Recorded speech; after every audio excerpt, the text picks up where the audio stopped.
தமிழ்நாடு எரிசக்தி துறை அமைச்சர் மாண்புமிகு திரு சி.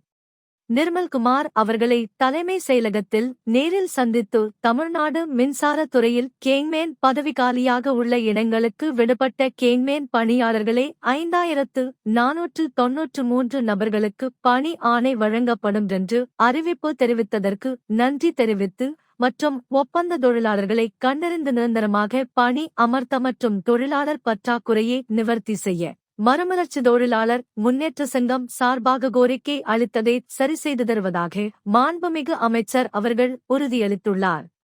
அதன் நிமித்தமாக நன்றி தெரிவித்தபோது உடன் பொதுச் செயலாளர் திரு ஆவடி அந்திரிதாஸ் அவர்கள் மற்றும் தலைவர் திரு வெங்கடேசன் அவர்கள் மற்றும் திரு கஜேந்திரன் அவர்கள், திரு செல்வராஜ் அவர்கள் மற்றும் திரு மாய அக்கினிராஜ் அவர்கள் மற்றும் திரு வே. கிருஷ்ணன் அவர்கள் மற்றும் திரு சரவணன் அவர்கள் நேரில் சந்தித்த போது